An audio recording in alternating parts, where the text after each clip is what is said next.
الحمد لله على نعمائه والشكر له على توفيقه وامتنانه والصلاة والسلام على النبي المبعوث رحمة للعالمين وعلى آله وأصحابه. عباد الله، أوصيكم ونفسي بتقوى الله عز وجل. walaalayaal, khudbadeennu waxay ku saabsanayd ilaalinta caqliga. waynu ka soo hadalnay nafta ilaalinteedii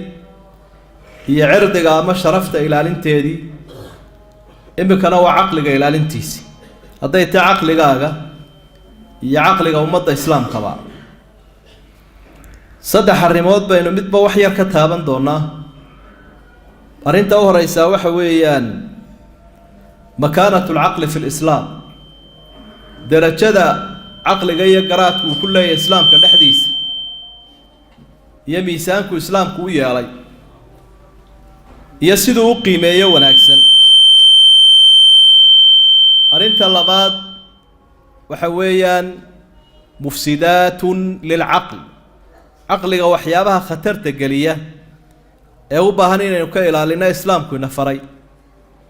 iyo arrinta saddexaad oo ah xuluulun fii ximaayati caqli lmuslim, caqliga muslimka waxyaabihii lagu ilaalin lahaa xalkeeda. inta aynu ka gaadhnaynu insha allahu tacaala ku dadaali inaynu kusoo koobno. marka u horeysa, diinteenna islaamku darajo weyn bay siisay caqliga. wuxuu noqday caqligii huwa manaatu takliif. qofka marka xil la saarayo waaba halka loo eega ugu horeeyaba. shuruudda qofka lagula xisaabtamaya xilkuba ku fuulaya waa inuu caqli leeyo, garaad leeyahy, oo miir qabu wax garanayo. siduu doono qofkaasi jidh ahaan ha uga xoog badnaada, laakiin haddii caqligii iyo garaadkii uu ka dhaawacan yahay xilba lama saaro, mana tashadee waa loo tariyaa, dembina ma yeesho. sidaa daraaddeed baa caqligii wuxuu noqday min acdami nicami watashriif. nicmooyinkuu ilaahayna siiyey insaanka uu ku sharfay waa kuwa ugu qiimaha badan. ilaahay baa isagoo inoogu manno sheeganaya wuxu uhi wallahu akhrajakum min butuuni ummahaatikum laa taclamuuna shay-a wajacala lakum alsamca waalabsaara waalafidata lacalakum tashkuruun. waxaad dhalateen idinka oo aan waxba maqlayn, oo aan waxba arkaynin, oo aan waxba garanaynin. intaba ilaahay baa idin dhammaystiray. qof arag leh oo maqal leh oo garaad leh buu idinka dhigay. ilaahay ma u mahadnaqdaan buu rabbi leeyay, nicmooyinkaasu idin siiyey.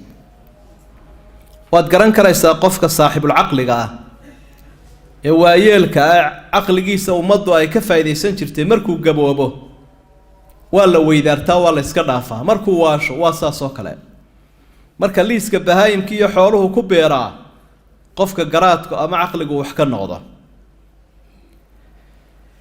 midda labaadu islaamku ku qiimeeyey waxa weeye ictabarahu إحدى الضروريات الخمس التي ينبغي المحافظة عليها. وشنت الرمادة ديمه هذا ميوي ما دان تذكرين أول عليان لو وينو كسر هذا اللي تنوى تصدحات عقلك. سدا درادد أي إسلام كان وكدجي عقلك إن مالك قد على واحد كتبه. إلى هنا آد بوجدك آياتك. رسولكم صلى الله عليه وسلم حديث الصحيحة آد بوشر حيارين تاس يا أيها الذين آمنوا إنما الخمر والميسر والأنصاب والأزلام رجس من عمل الشيطان فاجتنبوه لعلكم تفلحون. الرمي لها يدي ذا وحوقه الرئيسي خمرقة وحانوا ليه كدركة أو إسكدا يسيا وليبانتان.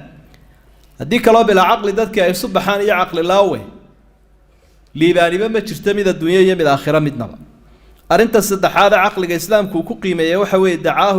إلى اتباع البرهان ونبذ الجهل والتقليد. عقل يقولون الدليل كالراعه أي شرع وفري أو سكيل عليه وحي دليل ككتركسن. سواء الله إلى هذا دبصعد كإن لها خرافات كوقفك وراعه دتك هدية جهلك كسف يسنا وقفك دبقله. markaasaa ilaahay wuxuu eedeeyay nimankii carbeede odhan jiray uun gaalnimada waxani waa dhaqankii aabbayaashayo. innaa wajadnaa aabaa'ana, aabbayaashayaanu ka soo gaadhno waa caado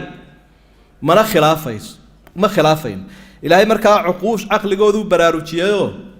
وحوش يجي بالآبيا شود إن يديبوا إيجان أقون يأري وحي هيا أولو كان آباؤهم لا يعقلون شيئا ولا يهتدون كوا يجعل ليلة وان راعينا هداني عقليات هينين هنون هينين دليل عقلية يمد نقلية أو كتاب لقى سوق هذا يمد نبتشره مية يسكر راعيا ما عقل هذا استعمالا باي الهوى سبحانه وتعالى سيابو عقل الإسلام كو قيمة وحكم ذا وحقوق يرين إن عن عقل جينا كو أجنا أو إنه كو فهمنا أو إنه كجفا إذا سنو آياتها كونية كو قرآنية آياتها عالم كان موقنية يكو إنه جم موقنية كتاب كريم كأنه كآخرين إنه حافظ سنة محل أقول جنايا محل أقول روحيا وعقل قال له إيه أو لقوا فهمية أو لقوا فسرية أو لقوا مع سنة ومدنا لو جفا إذينية كسائل هاي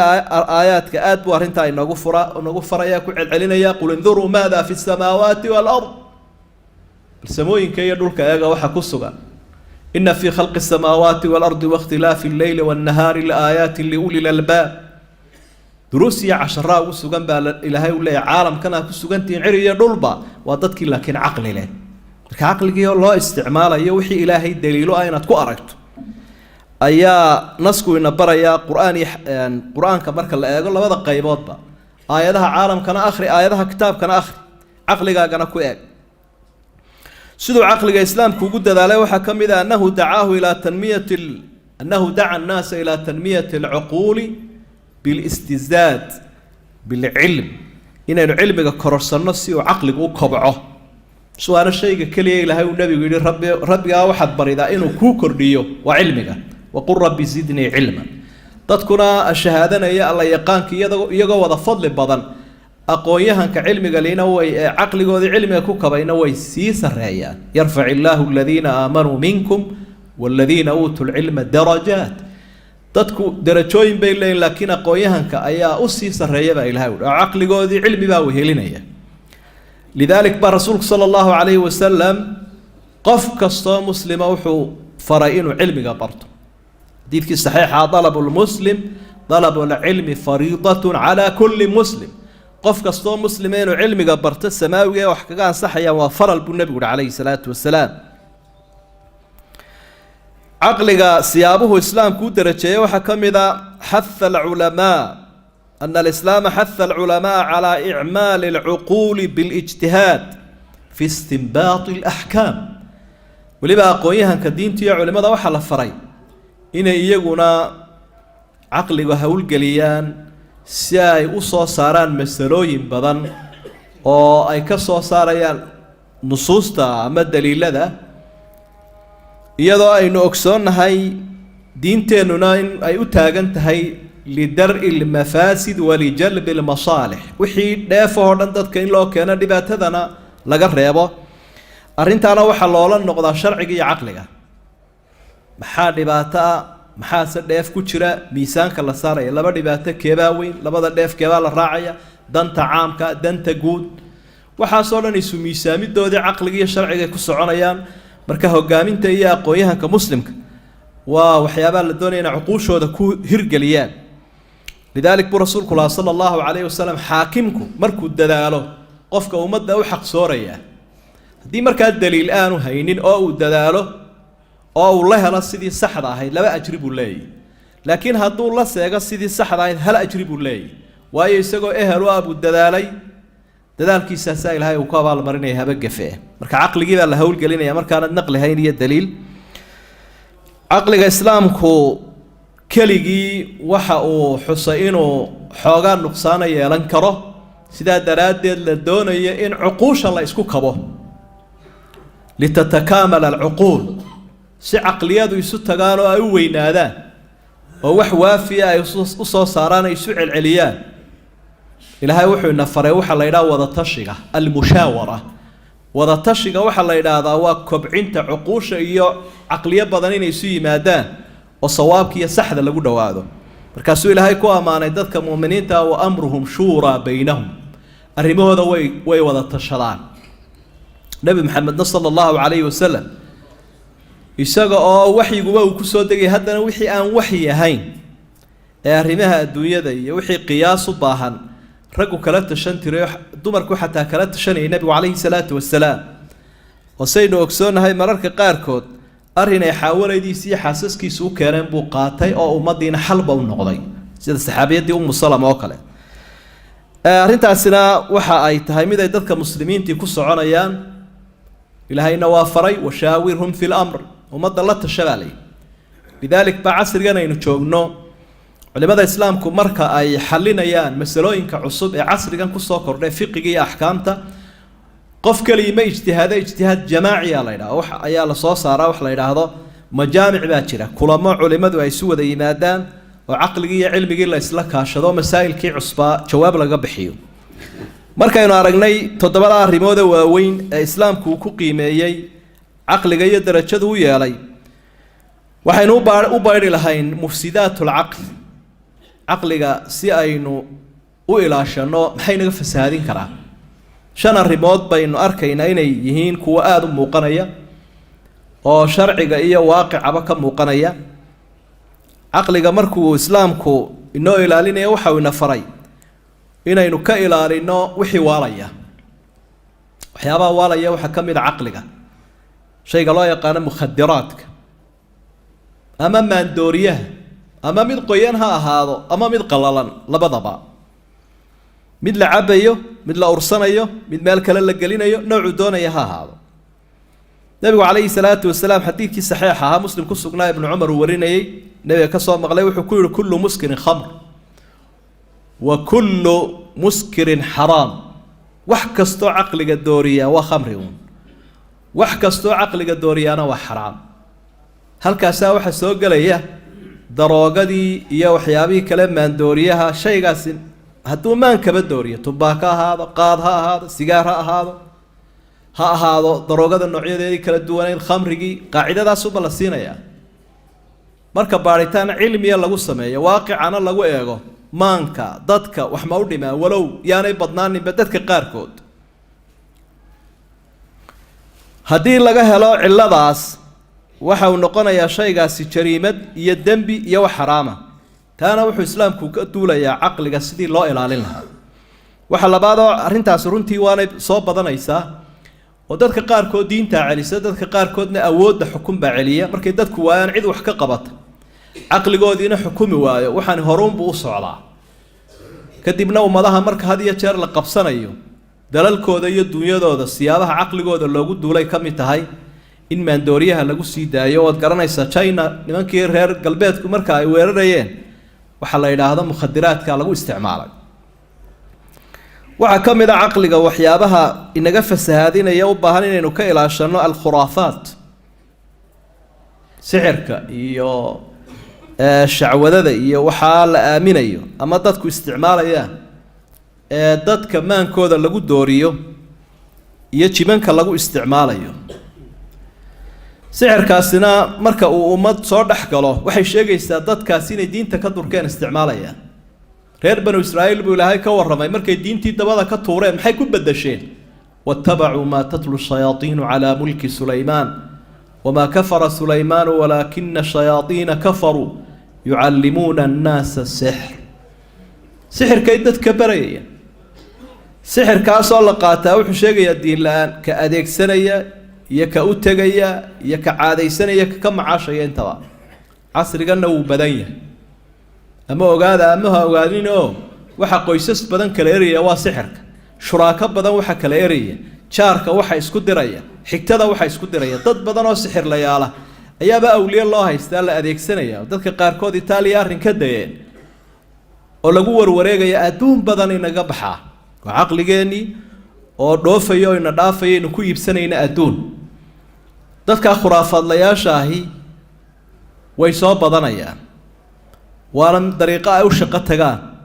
waana wax u baahan kol haddii alla ka cabsi uu ka tegay iimaan beeleen qofkaasi uu gaaloobayaa tallaabay u baahan in laga qaado oo xukun lagu faliyo inta la daba galo awoodda lagu isticmaalayo argagixisada qolyaha la sheego waa in lagu isticmaala kuwaas argagixisada dhabta ah ee caqliga ku duulaya ilaahay baa ka warramay subxaanahu wa tacaala had iyo jeer marka arrimahaas oo kale ay dadku isticmaalayaan in liibaani ka dheerta liibaan adduunya iyo mid aakhiraba innamaa sanacuu kaydu saaxir walaa yuflixu asaaxiru xaysu ataa meel kastuu isa soo taago ma liibaana buu ilahay yidhi sixir leh isaga iyo dadka u tagaatoona ilaahay baaba laga gaaloobaya subxaana wa tacaala qofka haddii loo sheego oo looga digo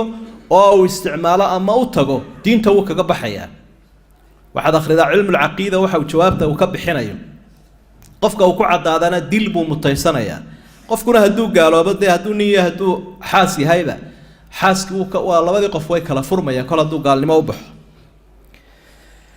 waxyaabaha caqliga khatarta ku ah waxaa ka mid a shayga loo yaqaano ghaswu lfikr duulimaadka maskaxda ama sariqatu lcuquul dadkoo caqliga laga xoda hadday madax yihiin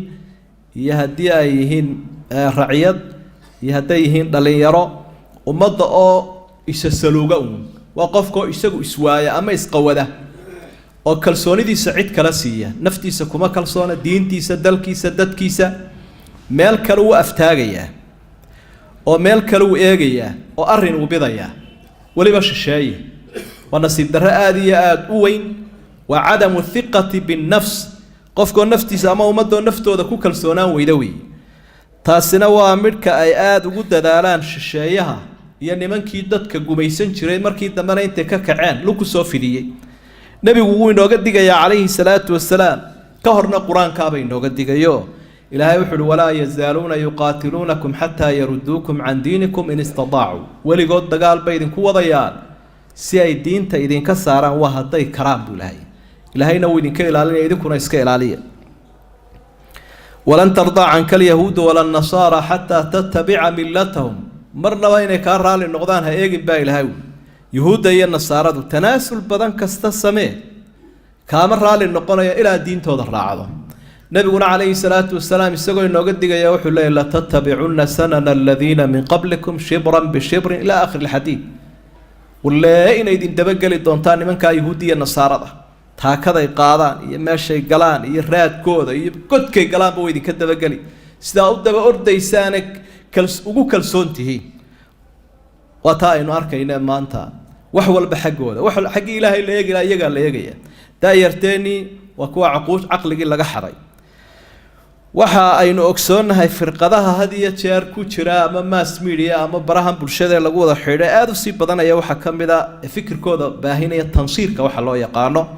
dadkoo diinta kiristanka loogu yeedho iyadoo adduunyo la isticmaalayo iyadoo afkaar kala duwan la isticmaalayo xayeysiis waxaa ka mid a calmaaniyadda waxa la yidhaahdo in dadka laga dhaadhiciyo diinta iyo dowladnimada in la kala saaro waxaa ka mid a ibaaxiyada dadka odhanaya wax waliba waa mubaax xorriya aada loogu celceliyo dadku xaq bay u leeyihin inay xor noqdaan laakiin waa xuduudda sharciga waa inaan la dhaafin iyaga loo eegi maayo xuduudda sharciga waxaa ka mid a waxaa la yidhaha ilxaadka mulxidnimada way soo badanaysaa dad dhalinyaro soomaaliyeed oo weliba aqoon-yahan sheeganaya oo master iyo PhD sito oo ka baxay diinta islaamka jira oo ku doodaya ilxaadka maxaad ka taqaanaa waa ilaahay oo la yidhaha itusoo itaabsii waa tii shuuciyadda oo dhinac kale loo dhigo xagga galbeedka inaga timi qofkii aqoon buu isbidayaa caqli buu leeyahay waan ku doodayaa kadibna wuxuu leeyahay ilaahay buu haystaaba ilaahay muxuu sidan u yidhi miyaanu dadka ka gardarayn ilaahay ma dictator ba sawka kan yeelay sawka qur-aankiibuu durayaa marka ilxaadkaasina waa wax soo biiraya oo baraha bulshada dhalinyaradu ay ka runtii ka akhriyayaan oo si dhib yar loogu duufsan karo una baahan dadku inay aada ugu baraarugaan weliba dadka wax akhriyaan waxaa ka mid a caqliga siyaabaha loogu soo duulay firaqu daala firqada islaam sheeganaya laakiin waxa ay wadaan uu yahay wax aada u dhib badan khawaarijtii nimankii la odhan jiray shiicada qur-aaniyiintii waxa weeye qolo iyaguna le qur-aanku baynu daliishanaynaa nebi maxamed calayhi salaatu wasalaam xadiiskiisa halkaa inaga dhig xadiid daliishan mayno waayo nebiguna bashar buu ahaa inaguna bani aadan baynu nahay marka ilaahay unbaa inoo dhexee rasuullada inaga jooji marka daaqaday ka tuurayaan xadiidka rasuulka sala allahu calayhi wasalam oo diinta barhkeeda qolyahaasina iyaguna way soo biirayaanoo way soo badanayaan mid waliba wuxuu u baahan yahay daraasad dheer iyo muxaadaraad iyo sharax badan iyo wadooyinkay maraan oo aada loo akhriyo looga fiirsado waynu dul maraynaa un waa si aynu uga digna uun waxaa ka mid a waxyaabaha caqliga shanaad arrinta shanaad ee duulimaadka ku ah fasaadinaysaa waxa weeye alqalaq min alinhimaak fi dunya wa fi xubbiha jacaylka dadku adduunyada ay u qabaan ay u suxulduubayaan ay u ordayaan oo dadka aada ugu bata oo qofku uu indho iyo dhegaba ku beelo siduu bahashaa ugu ordayo soon mee oo salaadi meeday oo quraan mee oo diini meeday oo mas-uuliyad caam waxaasoo dhan wilaawaya 24 saacadood 4 ka mida baa laga yaabaa inuu seexdo 20 kalena bahashaas u bartanka ugu jiraa marka iyaduna ku sii badato musiibo weyn bay leedahay nabiguna calayhi salaatu wasalaam ilaahay buu ka magan galay walaa tajcal musiibatana fi diinina walaa tajcal ad-dunya akbara hammina ilaah waxaanu ka magan galay buu leeyahay hamiga iyaga oo dhan inuu adduunyo noqdo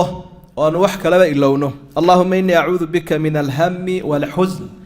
xadiidkii dhaaraa bukhaari waxyaabo ilaahay ka magan galay nabiga waxa kamid ahaa ilaahu hamigaan ka magan galay iyo murugada adduunyada uun ka soo gaaraysa marka taasina dadka qaarkood markay ku badato qofku ku celceliyo iyada uu isku culays fara badan ka fuulo maskaxda way daciiftaa ama waashaa ama wuxuu qaadaa cuduradan gaaladu leyl dareen stressiga la yiraahdo u qaadan waaga maqaadiiraha dhan baan maraynin waxa waad khasaartay waxa saas uu noqday marka maalinba aqligiisa waxba u sii dhin meela uu dawaqo fududaado oo hebelkii la yaqaanayba aanu ahayn nooc kale uu soo baxo taasina musiibooyinka adduunyada haysta insaankuna marka diintiisu ay yaraato ee adduunyada uu hamigeedu aad ugu bato waxyaabo aqliga khafiifiya lumiye ka mid tahay waaqicana waa laga arkaya sharciguna uu ka digay ilaahayna subxaanahu wa tacaala waxa uu xusay awliyadiisa uu jecel yahay waxyaabaha uu ugu naxariisto ku ikraamay ama ku maamusay waxa ka mid ah inuu ka dulqaaday hamiga iyo murugada ألا إن أولياء الله لا خوف عليهم ولا هم يحزنون عبسدا يمرو جدا يدو الله ذو لها كدول قاضي أهل الجنون مركا أي جنة قلان وحيابها يكن استانا الدنيا ذا يكون قبين بحزن جاي يمرو جداس يقولوا بكاسو كمدية الحمد لله الذي أذهب عنا الحزن إن ربنا لغفور شكور إلهي بقى مهدله وحي نقررنا الدنيا ذا murugadeedii ciilkeedii iyo qulubkeedii ilaahay naga dulqaaday halkan noogu raaxeeyba mahadle inoo dambi dhaafay marka waxyaabahaasi shanta arimoodna waxay ka mid yihiin caalamkan aynu arkayno iyo casrigan aynu joogno waxyaabaha khatarta ku haya aqliga dadka aqoon-yahanka iyo dadka caadiga ah sida daraadeed waxaynu baraarujinaynaa inaynu uga feejignaano waqtigoodna nagu soo ururay daraadeed waxaynu dib u dhigan doonaa insha Allah xuluulun fi himayati al-aql lil-muslim qofka muslimka ah ama aqliga muslimka ah sidii loo ilaalin lahaa xalka islaamku soo dhigay waqti dambe aynu ka dhigan insha Allah Allahumma arina al-haqqa haqqan warzuqna ittibaa'a wa arina al-baatila baatilan warzuqna ijtinaba اللهم اقسم لنا من خشيتك ما تحول به بيننا وبين معاصيك ومن طاعتك ما تبلغنا به جنتك ومن اليقين ما تهون به علينا مصائب الدنيا اللهم متعنا بأسماعنا وأبصارنا وقوتنا اللهم متعنا بأسماعنا وأبصارنا وقوتنا ما أحييتنا واجعله الوارث منا واجعل ثارنا على من ظلمنا وانصرنا على من عادانا اللهم لا تجعل الدنيا أكبر همنا ولا مبلغ علمنا ولا تسلط علينا من لا يخافك ولا يرحمنا واجعل الجنة هي دارنا يا أرحم الراحمين صلى الله على نبينا محمد وآله وصحبه وسلم وأقم الصلاة